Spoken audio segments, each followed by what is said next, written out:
السلام علیکم بچوں، کلاس 6 سبجیکٹ اردو لیسن کا نام ہے صحت اور صفائی۔ آج ہمیں پیج نمبر 90 پڑھنا ہے۔ ہوا اور پانی کے بعد سب سے ضروری چیز غذا ہے۔ پہلے ہم نے پڑھا کہ ہوا ہماری زندگی کے لیے کتنا ضروری ہے، پھر پانی۔ اب ہمیں تیسری چیز جو ہماری زندگی کے لیے ضروری ہے وہ کیا ہے؟ غذا۔ ہماری صحت کا انحصار غذا کے درست انتخاب پر ہے، لہذا غذا کا انتخاب ایسا ہونا چاہیے جو پورے جسم کی نشو و نما کے لیے مفید ہو اور ہمیں تندرست رکھے۔ ہمیں وہی غذا کھانی چاہیے جو ہماری صحت کے لیے ٹھیک ہو، جو ہمیں تندرست رکھے۔ قدرت نے دنیا کے مختلف خطوں میں مختلف غذائی اجناس کی پیداوار کی سبیل رکھی ہے۔ مقامی پیداوار سے حاصل ہونے والی غذائی اشیاء، موسمی پھل اور سبزیاں وغیرہ صحت مند انسان کی توانائی برقرار رکھنے کے لیے مفید ثابت ہوتی ہیں۔ اچھی غذا وہی ہے جو ہلکی، سادہ، قوت بخش اور تازہ ہو۔ غذا کے انتخاب میں اس بات کا بھی خیال رکھنا چاہیے کہ جسم کی نشو و نما کے لیے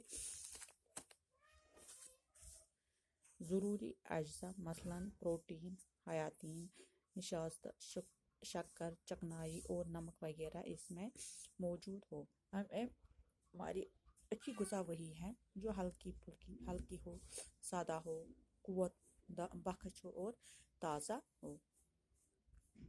ہم غذا کی شکل میں کیسے کہتے ہیں؟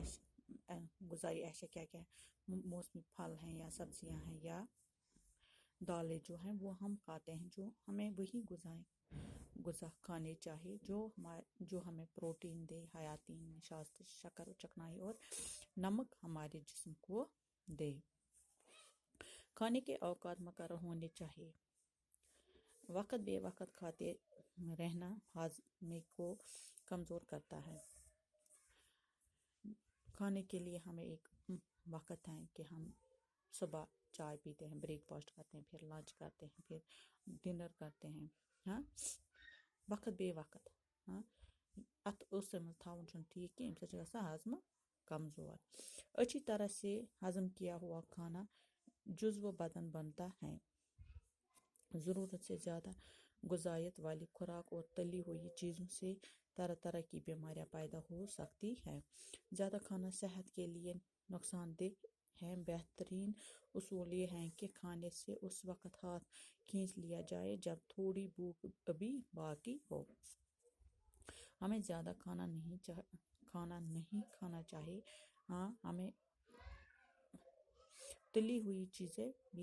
زیادہ تلی ہوئی چیزیں بھی نہیں کھانی چاہیے۔ بہترین اصول یہ ہے کہ جب ہم کھانا کھائیں تو ہمیں زیادہ پیٹ بھر کے نہیں کھانا ہے، بلکہ تھوڑا سا کم ہی کھانا ہے۔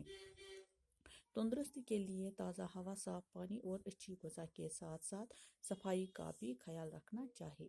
اب ہم تیسری چیز پر آ گئے کہ اب ہمیں صفائی کا خیال رکھنا چاہیے۔ گندگی سے طرح طرح کے جراثیم پیدا ہوتے ہیں۔ مکھیوں اور مچھروں کو تو ہم سب دیکھتے ہیں اور یہ بھی جانتے ہیں کہ جہاں زیادہ گندگی ہوتی ہے وہی یہ زیادہ پیدا ہوتے ہیں۔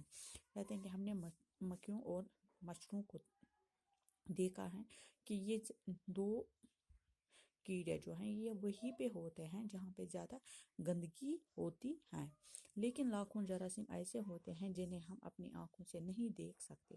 کیڑے مکوڑے اور جراثیم انسان کی صحت کے دشمن ہیں۔ انہیں جیسے ہی موقع ملتا ہے ہمارے جسم پر حملہ آور ہو جاتے ہیں اور ان سے مختلف بیماریاں پیدا ہو جاتی ہیں۔ بیماریوں سے محفوظ رکھنے کے لیے لباس، بستر، گھر اور آس پاس کی صفائی کے ساتھ ساتھ جسم کی صفائی بھی ضروری ہے۔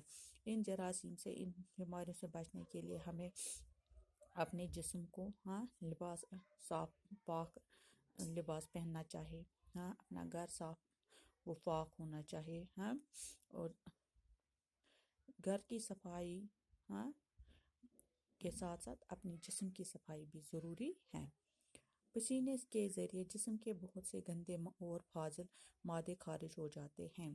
اگر جلد کی صفائی نہ کی جائے تو باہر سے گرد و غبار اور اندر سے نکلے ہوئے یہ مادے مساموں کو بند کر دیتے ہیں اور پسینے کا نکلنا مشکل ہو جاتا ہے۔ بدن پر میل جم